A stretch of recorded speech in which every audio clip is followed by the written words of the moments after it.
Good morning students. நம்ம இப்போ 10th physics பார்க்குறோம். 10th ஃபிசிக்ஸில் உங்களுக்கு நான் வந்து உங்கள் லைட் லெசனில் நம்ம ரிஃப்ராக்ஷன் பார்த்துட்ருக்கோம். நேற்று concave and convex lens previous கிளாஸில் பார்த்தோம். இப்போ இந்த கிளாஸில் பார்க்க போகிறது ரே டயக்ராம். ரொம்ப இம்பார்ட்டன்ட். ஏற்கனவே மிரருக்கு பார்த்தோம் ரே டயக்ராம், அதே மாதிரி உங்களுக்கு வந்து லென்ஸுக்கும் ரே டயக்ராம் உண்டு. அந்த ரே டயக்ராம் தான் இப்போ பார்க்க போகிறோம். அது வந்து மிரரில் பொறுத்த வரைக்கும் கான்கேவ் மிரரும் கான்வெக்ஸ் மிரரும் ஒன்றா பார்த்தோம். இது வந்து கொஞ்சம் டிஃப்ரெண்ட்டாக இருக்கலாம், கொஞ்சம் இண்டிவிஜுவலாகவே பார்ப்போம். ஃபஸ்ட்டு வந்து when a light ray is incident on the optical center of a convex lens, then it passes through the lens undeviated. அதாவது என்ன ஆகுதுன்னா, நமக்கு மிரரை பொறுத்த வரைக்கும் சென்டர் ஆஃப் தி கர்வேச்சர் வழியாக பாஸ் ஆகக்கூடிய ஒரு ரே மறுபடியும் சென்டர் ஆஃப் தி கர்வேச்சர் வழியாகவே ரிஃப்ளெக்ட் ஆகும். இது நம்ம மிரரில் பார்த்தது. லென்ஸை பொறுத்த வரைக்கும் ஆப்டிக் சென்டர் வழியாக ஓங்குது ஆப்டிக் சென்டர். ஓகேவா? ஒரு கான்வெக்ஸ் மிரர் எடுத்துட்டோன்னா ஆப்டிக் சென்டர் வழியாக நம்ம வந்து ஒரு ரைட் ரேயை பாஸ் பண்ணோம் அப்படின்னா அது என்ன திரும்ப டீவியேட்டே ஆகாது, அப்படியே என்ன செஞ்சிடும், நம்ம கண்ணுக்கு திரும்ப அதோடைய ரிஃப்ராக்டரே நம்ம கண்ணுக்கு தெரியாது, என்ன திரும்ப ரிஃப்ளெக்ஷன் ஆகாது. ஓகேவா? இதுதான் வந்து நான் போட்டுக்க அந்த ட்ராயிங். அதாவது ஓ வழியாக பாஸ் பண்ணக்கூடிய எந்த ரே என்ன திரும்ப ரிட்டர்ன் ஆகாது. புரிஞ்சதா? அதான் when a light ray is incident on the optical center of a convex lens, then it passes through the lenses undeviated. இது வந்து ஃபஸ்ட் பாயிண்ட். சின்ன ஒரு நோட்டில் வந்து ஒரு பேஜ் எடுத்துகிட்டு ரே டயக்ராம் அப்படி ஹெட்டிங் போட்டுட்டு மொத்தமே உங்களுக்கு வந்து கான்வெக்ஸ் மிரருக்கு ஒரு 3 டயக்ராமும் கான்வெக்ஸ் லென்ஸுக்கு ஒரு 3 டயக்ராமும் கான்கேவ் லென்ஸுக்கு ஒரு 3 டயக்ராமும் இருக்கும். சரியா? ஃபஸ்ட்டு என்ன செய்யணும்னா ரே டயக்ராம் மேலே ஹெட்டிங் போட்டு கான்வெக்ஸ் லென்ஸ் அப்படின்னு போட்டுட்டு ஃபஸ்ட்டு பாயிண்ட் என்ன செய்யுங்க, உங்களுக்கு இந்த லைன் இருக்குல்ல அதில் எழுதிட்டு எந்த பேஜில் நீங்கள் எழுதியிருக்கீங்களோ அதுக்கு ஆப்போசிட்டில் வந்து உங்களுக்கு அதாவது லைன் இல்லாத ஃபேஸ் இருக்கும்ல அதில் என்ன செய்யணும், இந்த ட்ராயிங்கை போகாது, அந்த கண்டிஷனுக்கு நேராக ட்ராயிங் இருக்கணும். அவ்வளோதான். நம்ம எந்த கண்டிஷன் எழுதியிருக்கோமோ அது பக்கத்தில் நினச்சிக்கு வந்து ட்ராயிங் போட்டுக்கணும். அதே மாதிரி நினச்சி நீங்கள் நோட்டில் காப்பி பண்ணிக்காங்க. சரி, எந்த சைடு நீங்கள் வந்து எழுதியிருக்கிறீங்களோ கரெக்டாக அது பக்கத்தில் என்ன செஞ்சுக்கணும், நீங்கள் இந்த ட்ராயிங்கை போட்டுக்கணும். ஃபஸ்ட்டு ட்ராயிங் என்ன சொல்லியிருக்கேன், ஆப்டிக் சென்டர் வழியாக பாஸ் பண்ணக்கூடிய எந்த ரேயும் ரிஃப்ராக்ஷனை பொறுத்த வரைக்கும் என்ன செய்யாது, டீவியேட்டட் ஆகாது, டீவியேட்டட் ஆகாது அப்படிங்கிறது தான் இதோட இம்பார்ட்டண்டான ஒரு கண்டிஷன். ஓகேவா? when a light ray is incident on the optical center of the convex lens, then it passes through the lens undeviated. நம்ம நெக்ஸ்ட் வச்சு போகிறோம். இப்போது செகண்ட் ட்ராயிங் போட்டிருக்கோம் பாருங்கள். Second drawing when a ray of light fall on the lens parallel to the principal axis, then it passes through the focus of the lens after refraction. என்ன பண்ணிக்காங்க பாருங்கள், இந்த பிரின்சிபல் ஆக்சிஸ்க்கு பேரலாக ஒரு லைட் வந்து convex லென்ஸில் விழுறப்போ அது என்ன ஆகுதுன்னா, எப்படி அது வந்து ரிஃப்ளெக்டட் ஆகுது அப்படின்னா ஃபோக்கஸ் வழியாக நமக்கு என்ன செய்யுது, ரிஃப்ராக்ஷன் ஆகுது. ஓகேவா? என்னது ஃபோக்கஸ் வழியாக. அப்போ நம்ம ஏற்கனவே படிச்சோன்னா பேரல்னா ஃபோக்கஸ், அது பிரின்சிபல் ஆக்சிஸ்க்கு பேரலாக ஒரு லைன் நம்ம ஒரு லைட் பாஸ் பண்ணோன்னா அது கான்வெக்ஸ் லென்ஸில் பட்டு என்ன செய்யுது, ஃபோக்கஸ் வழியாக ரிஃப்ராக்ஷன் ஆகுது.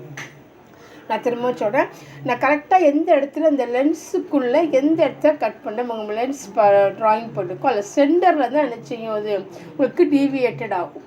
ஸோ இந்த கார்னரும் அந்த கார்னரும் டீவியேட் ஆகாது. நல்லா வச்சுக்க. எப்பவுமே கார்னர் வந்து நினச்சிக்காது, லைன் போடக்கூடாது. சென்டரில் வந்து அதுக்கப்புறம் தான் நினச்சிடும் டீவியேட் ஆகி போகும்.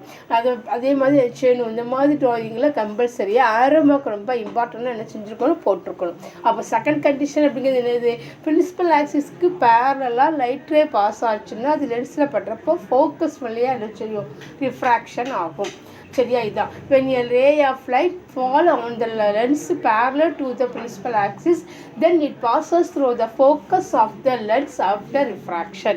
என்ன செய்யும், ரிஃப்ராக்ஷன் எப்படி நடக்கும், ஃபோக்கஸ் வழியாக என்ன செய்யும், அதை ரிஃப்ராக்ஷன் பண்ணும். ஓகேவா? அப்புறம் தேர்ட் பாயிண்ட் பாருங்கள். when a ray of light is incident on the lens through it is focus, then the ray becomes parallel to the principal axis after refraction through the lens. அதாவது நம்ம second condition என்ன பார்த்தோம்னா, principal ஆக்சிஸ்க்கு பேரலாக ஒரு light ரே fall ஆச்சுன்னா அது என்ன செய்யும், ஃபோக்கஸோட ரிஃப்ராக்ஷன் ஆகும்னு பார்த்தோம். இப்போ சப்போஸ் ஃபோக்கஸ் வழியாக ஒரு லைட் ரேயை பாஸ் பண்ணோம் அப்படின்னா அது என்ன செய்யும், பிரின்சிபல் ஆக்சிஸ்க்கு பேரலாக என்ன செய்யும், மூவ் ஆகும். ஸோ அதாவது பேரல்னா ஃபோக்கஸ்னால் பேரல், அவ்வளோதான். அதாவது ஆப்டிக் சென்டர்னால் நோ ரிட்டர்ன், ஓகேவா, ரிட்டர்ன் ஆகாது. அது பிரின்சிபல் ஆக்சிஸ் பேரல்னா ஃபோக்கஸாக போகும், ஃபோக்கஸ்னால் பேரலாக யூஸ் போகும். சரியா, ஓகேவா. இப்போ தேர்ட் கண்டிஷன் திரும்ப என்ன சொல்லியிருக்கேன், ஃபோக்கஸ் வழியாக ஒரு லைட் ரே பாஸ் ஆச்சுன்னா அது எப்படி பேரலாக என்ன செய்யுது, பிரின்சிபல் ஆக்சிஸ்க்கு பேரலாக ரிஃப்ராக்ஷன் ஆகுது. ஸோ அப்போ ஒரு கான்வெக்ஸ் லென்ஸ் போட்டோம் அப்படின்னா சென்டர் வந்து ஓ போட்டிருக்கேன், ஓங்கிறது ஆப்டிக் சென்டர். F1 அப்படிங்கிறது உங்களுக்கு நம்ம நேற்று கிளாஸில் பார்த்தோம், ஃபோக்கஸ் வந்து 2 ஃபோக்கஸ் ஒன்று பார்த்துருக்கோம் அப்படி தானே. F1 one of the focus, F2ங்கிறது அனதர் ஃபோக்கஸ், ஓகேவா. இப்போ நம்ம F1 வழியாக அந்த ஃபோக்கஸ் வழியாக ஒரு லைட் ரே பாஸ் பண்ணுறோம். எப்படி நம்ம ஃபோக்கஸ் வழியாக பாஸ் பண்ண எப்படி சொல்கிறேன், அந்த ஆரோ மார்க் மூலமாக நான் சொல்கிறேன். ஏன்னா ஆரோ மார்க் எப்படி இருக்குதோ அதை வச்சு தான் நம்ம நினச்சோம் லைட் ரே எப்படி பாஸ் ஆகுது, எப்படி ரிஃப்ளெக்ஷன் சொல்ல முடியும். இப்போ சப்போஸ் நான் ஆரோ மார்க் போடாமல் ட்ராயிங் போட இன்னொருத்தோம், ஸோ நமக்கு என்ன செய்ய முடியாது, அந்த ட்ராயிங் எப்படி இருக்காது, ஒரு மீனிங்ஃபுல்லாக இருக்காது, ஜஸ்ட் ஒரு 2 லைன் மாதிரி இருக்கும், அவ்வளோதான். அப்படிங்கும்போது நம்ம எந்த லைன்லேருந்து சப்போஸ் வந்து பேரலாக வருது, அது ஃபோக்கஸ் வழியாக வருதுங்க நமக்கு தெரியாது. அப்போ இந்த மாதிரி நம்ம வந்து ஒரு ட்ராயிங் போட்டோன்னா அந்த ட்ராயிங் வந்து கிளியராக இருக்கும்னா ஃபஸ்ட்டு நம்ம என்ன செஞ்சுருக்கணும், ஆரோ மார்க் போட்டால் தான் அந்த ரே வந்து எந்த வழியாக பாஸ் ஆகுது அப்படிங்க தெரியும். இப்போ நான் இந்த F1 அப்படிங்கிற அந்த ஃபோக்கஸ் வழியாக நான் வச்சு லைட் ரே பாஸ் பண்ணுறேன். அது கான்வெக்ஸ் லென்ஸில் பட்டு ரிஃப்ராக்ஷன் ஆகி என்ன செய்யுது, பிரின்சிபல் ஆக்சிஸ்க்கு பேரலாக என்ன செய்யுது, அது மூவ் ஆகுது. Okay, by the third condition, that is when a ray of light is incident on the lens through it is focused, then the ray becomes parallel to the principal axis after refraction through the lens. உங்களுக்கு incident என்னன்னு தெரியாது, incident ray நம்ம அனுப்புகிற first ரே தான் நினச்சிவோம் incident ரேன்னு சொல்லுவோம். சரியா, so அதனால் incident ray என்ன செய்யுது, உங்களுக்கு ஃபோக்கஸ் வழியாக போகிறப்போ பேரல் வழியாக நமக்கு ரிஃப்ராக்ஷன் ஆகுது. ஓகேவா, இந்த 3 கண்டிஷன் தான் உங்களுக்கு ரே டயக்ராம், அது ரே டயக்ராம் போட்ட கான்வெக்ஸ் லென்ஸுக்கு இதுதான் 3 கண்டிஷன். இந்த 3 கண்டிஷனும் ஒரே பேஜில் கூட எழுதிக்கலாம். ஒரே பேஜில் ஃபஸ்ட் கண்டிஷன் போட்டு பக்கத்தில் ஒரு சின்ன ட்ராயிங், அப்புறம் செகண்ட் கண்டிஷன் போட்டு பக்கத்தில், அதாவது நினச்சலாம் ஒரு ஃபுல் பேஜ் எடுத்துட்டோன்னா ஒரு பேஜில் வந்து உங்களுக்கு வந்து நோட்ஸ் எழுதிக்காங்க, ஒரு ஆப்போசிட் இருக்க பேஜ் செஞ்சுக்காங்க ட்ராயிங் போட்டு கரெக்டாக அந்த சைடு நோட்ஸ் சரி ட்ராயிங் அந்த மாதிரி இருக்கிற மாதிரி செஞ்சுக்காங்க, நோட்டில் காப்பி பண்ணிக்காங்க. ஓகேவா. நெக்ஸ்ட் நம்ம எடுத்து கான்கேவ் லென்ஸ் பார்ப்போம். சரி, கான்கேவ் லென்ஸ் எப்படி இருக்கும், நான் ட்ராயிங் போட்டிருக்கேன் பார்த்துக்காங்க, இது கான்கேவ் லென்ஸ். ஓகேவா, இந்த கான்கேவ் லென்ஸ் நம்ம எப்படி மேக் பண்ணுவோம் அப்படிங்கிறது நம்ம நேற்று பார்த்தோம். ஸோ அந்த கான்கேவ் லென்ஸை பொறுத்து ஃபஸ்ட்டு கண்டிஷன் பாருங்கள், a light ray travelling parallel to the principal axis. நம்ம தெரியும் F2க்கு மேலே என்னச்சு நமக்கு பேரலாக என்னச்சு இது ஒரு லைட் ரே பாஸ் பண்ணுறோம், அது பிரின்சிபல் ஆக்சிஸ்க்கு பேரல் லைட் ரே பாஸ் பண்ணியாச்சு. parallel to the principal axis appear to be coming from the principal focus F2. நம்ம எந்த வழியாக அனுப்புகிறோமோ அந்த எந்த சைடு அனுப்புகிறோமோ அதே சைடு நமக்கு என்ன செய்யுது, நமக்கு அந்த ஃபோக்கஸ் மறுபடியும் நமக்கு ரிஃப்ராக்ஷன் ஆகுது. அப்போ from the principal focus F2 of the concave lens after reflecting from the lens. அதாவது என்ன செய்யுதுன்னா நமக்கு ஏற்கனவே தெரியும், கான்கேவ் லென்ஸ் வந்து டைவர்ஜிங் லென்ஸ், வரக்குள்ள ரேஸ் என்ன செய்யும், டைவர்ட் ஆகிரும். அப்போது இங்கேருந்து நம்ம பேரலாக பிரின்சிபல் ஆக்சிஸ் பேரலாக ஒரு லைட் ரே பாஸ் ஆகப்போ டைவர்ட் ஆகி போயிடும். திரும்ப நம்ம என்ன செய்கிறோம், F2ல என்ன செய்கிறோம், நம்ம ஃபோக்கஸ் காமிக்கிறோம். நம்ம ஏற்கனவே கான்வெக்ஸ் மிரரில் பார்த்தோமோ அதே மாதிரி தான் கான்கேவ் லென்ஸில் பார்க்க போகிறோம். சரியா, ஓகேவா. அப்போ concave lens is the diverging lens. Diverging லென்ஸுங்க போய் தான் வரக்கூடிய ரேஸ் என்ன செய்யுது, டைவர்ட் ஆகுது. சரி, அப்புறம் என்ன செய்யணும், நல்ல விஷயம். இப்போ கான்கேவ் லென்ஸை பொறுத்த வரைக்கும் அந்த ஃபோக்கஸ் என்ன இருக்கும், எந்த சைடு நம்ம வந்து ரே அனுப்புகிறோமோ அதே சைடு என்ன செய்யும், நமக்கு ஃபோக்கஸ் இருக்குது. ஓகேவா. அப்போ என்ன உங்களுக்கு அது பிரின்சிபல் ஆக்சிஸ்க்கு பேரலாக நான் F2க்கு பேரலாக ஒரு ரே அனுப்புகிறேன். அது என்ன செய்யுது, இங்கே எந்த இடத்துல அது எந்த இடத்துல ரிஃப்ராக்ஷன் ஆகுதுன்னா அந்த F2லேயே ரிஃப்ராக்ஷன் ஆகுது. வந்து திக் லைனில் மட்டும் தான் ஆரோ மார்க் போட்டிருக்கேன், டாக்டர் லைனில் ஆரோ மார்க் போக்காது. ஏன்னா டாக்டர் line is one of the imaginary line. Okay, நம்ம தான் நினச்சிடும் இமேஜினரி லைன் பண்ணி அதை கொண்டு வரோம். சரியா, ஸோ ஆக்சுவலாக வரக்கூடிய ரேஸ் என்ன செய்யும், டைவர்ட் ஆகிரும், அவ்வளோதான். அதனால் வந்து அந்த நல்லா திக்காக போட்டிருக்க அந்த லைனில் மட்டும்தான் இங்கே ஆரோ மார்க் போடணும், டாக்டர் லைனில் ஆரோ மார்க் போடக்கூடாது. ஓகே, புரிஞ்சதாமா. இப்போ என்ன கொடுத்துருக்கு பாரு, ஃபஸ்ட் கண்டிஷன் என்ன, a light ray travelling parallel to the principal axis appear to the coming from the principal focus F2. So now of the concave lens after refracting from the lenses. Okay, from the lens. Next condition பாருங்க, a ray of light directed towards the focus of the concave lens becomes parallel after refracting through the lens. என்ன கிடைக்குது பாருங்கள் உங்களுக்கு, parallel ஃபோக்கஸ்னால் பேரலாக நினச்சி நமக்கு reflect ஆகுது. ஓகேவா, ஃபோக்கஸ் சொல்லியாக வந்துட்டோம். அதாவது F1 ஓகேவா, நேரம் நமக்கு நினச்சது F1 பற்றி நமக்கு டிவைட்டாக நினச்சது நமக்கு பேரலாக மூவ் ஆகுது. அதாவது நான் இதுக்கெல்லாம் என்ன ரீசன் ஏன் ட்ராயிங் போட்டு காமிக்கிறேன்னா, அந்த ட்ராயிங்கை வந்து கான்கேவ் லென்ஸில் எப்படி ட்ராயிங் போடுறதோ கான்வெக்ஸ் லென்ஸில் எப்படி ட்ராயிங் போடுறாங்க இம்பார்ட்டன்ட்.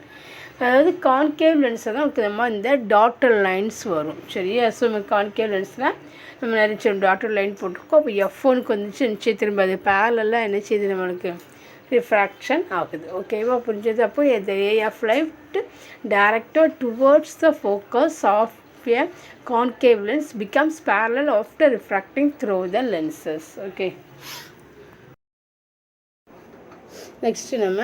next condition பார்க்குறப்போ என்னங்க, a ray of light passing through the optic center of a lens travel undeviated through the lens. ஏன்னா இது உங்களுக்கு அதாவது ஆப்டிக் சென்டர் வழியாக போகக்கூடிய ரேஸ் என்ன செய்யுது, அன்டிவியேட்டட் ஆகுது, திரும்ப என்ன செய்யுது, ரிட்டர்ன் ஆகலை. தான் a ray of light passing through the optical center of the lens traveling undeviated through the lens. நான் ட்ராயிங் போட்டிருக்கேன் பார்த்துக்காங்க. இந்த 6 ட்ராயிங்கும் இந்த 6 கன்செப்ட் கான்கேவ் லென்ஸு ஒரு பேஜ்லேயும் கான்வெக்ஸ் லென்ஸு அடுத்த பேஜ் என்ன செஞ்சுருங்க நீட்டாக எழுதி அந்த கண்டிஷன்ஸ் அதோட ட்ராயிங் அது மாதிரி செஞ்சுருக்கணும் போட்டிருக்கணும். ஓகேவா, இப்போ உங்களுக்கு வந்து இங்கே ஒரு 3 அதாவது கான்கேவுக்கு வந்து அதோட அந்த ட்ராயிங் எப்படி இருக்குது, கான்வெக்ஸுக்கு ட்ராயிங் எப்படி இருக்குது அப்படிங்கிறது டிஃப்ரென்ஸ் படுத்தி செஞ்சுக்கணும், ட்ரா பண்ணிச்சுருக்கணும். கண்டிஷன்ஸ் அந்த நேம் வந்து கண்டிஷன்ஸ் எது எல்லாமே ஈக்குவலாக தான் இருக்கும்.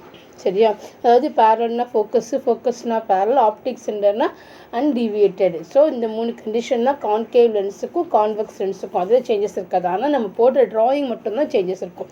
ஏன் அப்படின்னா convex lens is one of the converging lens.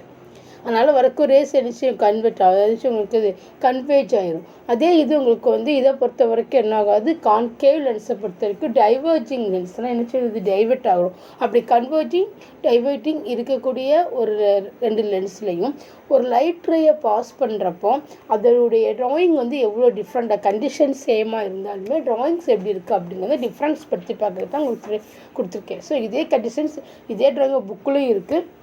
இருந்தாலும் நீங்கள் என்ன செஞ்சுக்கணும், நோட்டில் ட்ரா பண்ணியிருக்கோம். ஏன்னா எப்பவுமே திரும்ப ட்ராயிங் பண்ணால் தான் உங்களுக்கு என்ன செய்யும், நல்லா ஈஸியாக மெமரி ஆகும். ஓகேவா, அதனால் என்ன செஞ்சுக்கணும், இந்த 6 கண்டிஷன்ஸ்லையும் என்ன செஞ்சுக்கணும், உங்கள் ட்ராவில் காப்பி பண்ணிட்டு இதெல்லாம் படிச்சுருந்துருக்கணும். Okay, thank you students.